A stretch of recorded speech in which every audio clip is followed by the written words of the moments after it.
Good, beautiful morning to you, and welcome to Kingdom Moments. I am your host, Pastor Gerald Kirby of Lighthouse Church in Pensacola, Florida. Kingdom Moments exist to share the whole gospel of God with our family, capital I-L-Y. Today's focus is the end time prophecy of Zechariah.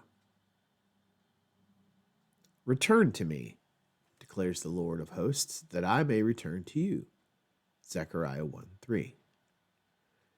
With the Lord's leading, we are going to begin a new study of messages in the book of Zechariah. For many, Zechariah may be a minor prophet tucked away in the Old Testament that it's good to point out every once in a while.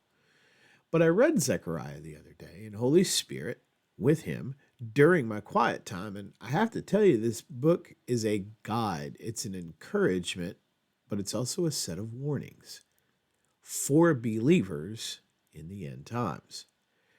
Now, we're going to see this as we continue through the book, but suffice it to say, there are no less than 5 occurrences of a direct connection to the book of Revelation, which we are now in, ever since Revelation 12 sign appeared in the sky on September 23rd, 2017.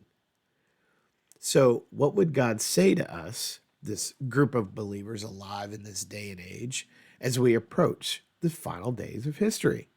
Well, excuse me, number 1, return to me. But now watch the second half of God's statement. Ready? That I may return to you.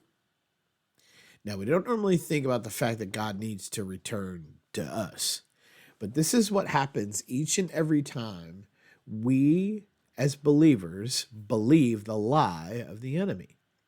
We wander away from our relationship with the Lord. It's like walking down a beautiful path with Jesus, and he's pointing out things here and he's pointing out things there. And all of a sudden he looks, and I'm gone. I've done seen a squirrel or something, and I went wandering off. Now, the chasing of that squirrel is the equivalent to me walking in the flesh. But see, just like the Garden of Eden, when Adam and Eve ran away, God goes after them and gives them an invitation. See, God chased after Adam and Eve.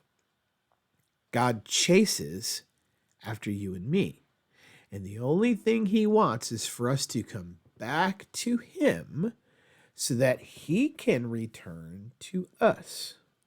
Now, I thought you said that God would never leave me nor forsake me, right? Well, he doesn't. He goes with you wherever you go, that squirrel path that we're on. But he also waits for you to come back to his path because it's his path. I may wander around aimlessly my whole life and waste my time with the Lord and the things he has prepared for me, and he's going to wait for me like a gentleman every single time.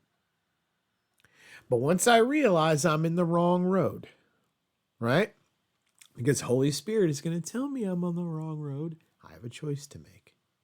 I can stay, or I can go back to the path where the Lord is waiting for me to walk with him.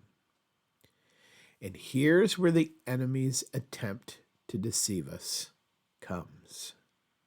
Whenever you find yourself and you know you are now with the Lord, okay, you do not need to wait any longer to come back. Whenever you find yourself away from the Lord, you don't have to wait any longer to come back. God does not view you as a disobedient child who only wants to do their own thing.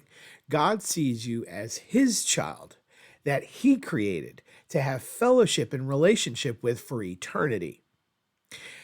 He has amazing things to show you, and he will. But if you are away, he has to wait for you. If there's one word of encouragement that I could give you at a time like this, you are never too far gone or too long in time gone for God. Never. Ever. He will always take you back. As a matter of fact, the moment we step away, his heart longs for you and I to come back as soon as possible. Can you imagine being loved like that? No? Well, you are. So let's kill that lie right now, shall we?